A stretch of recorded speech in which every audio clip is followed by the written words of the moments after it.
Hey there, I want to welcome you to week 15 of our journey through the Gospels.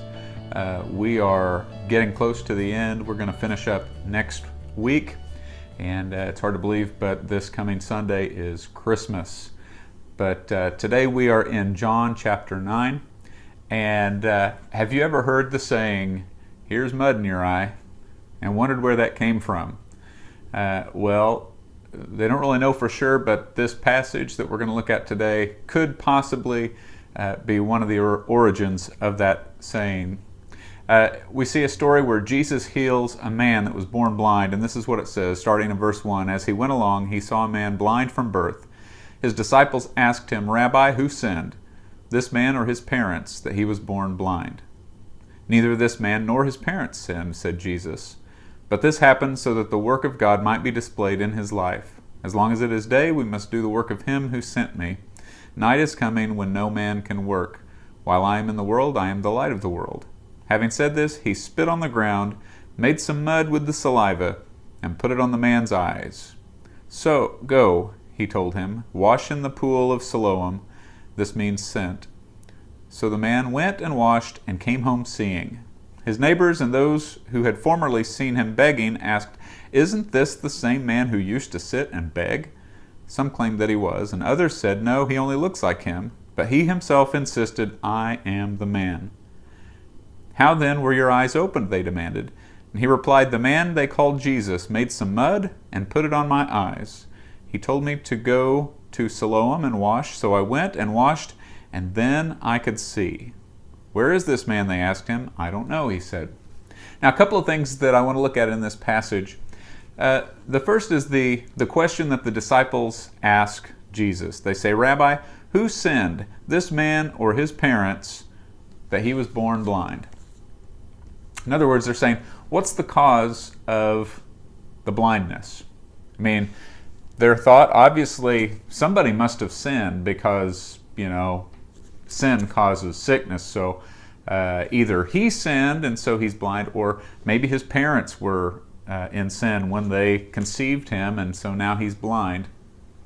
And I don't know if you know this, but that's actually a thought even in this day and age, that someone is sick because of sin in their life. And I've even heard people say to others, if you would just get that sin out of your life, then God would heal you. And the reason that God's not healing you is because you've got sin in your life. Now, there's a grain of truth of what they're saying. And the grain of truth is this, that sickness in the world today is in the world because of sin.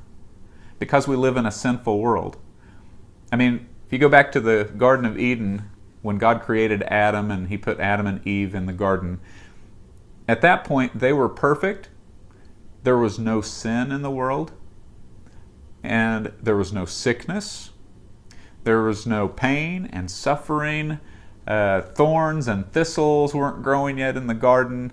And all of those things, it was perfect until Adam sinned. And God told Adam, said, the day that you take of the fruit and eat of the fruit of the knowledge of good and evil, you will surely die. And when they took of that fruit, sin entered into the world. And because of sin entering into the world, then sickness and death entered into the world. So sickness is a result of sin in the world because we live in a sinful world. But the reason that someone is sick is not necessarily because they themselves committed sin. Somebody that's blind, maybe was born blind. They're not blind because they have some unconfessed sin in their life.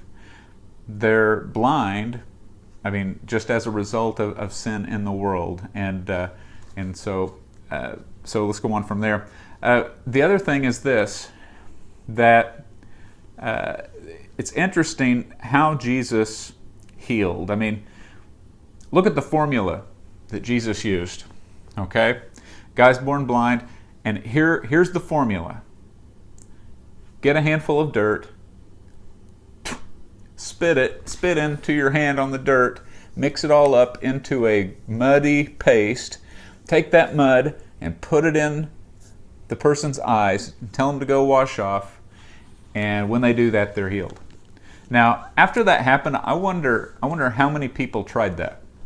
And actually, I mean, today, I wonder how many people today still try that. They look at what Jesus did, and they say, here's the formula for curing blindness. We put mud in somebody's eye, and then tell them to wash off, and they're healed. I mean, if Jesus were to be walking the earth today, somebody would try to write a book on how to heal blind people using mud.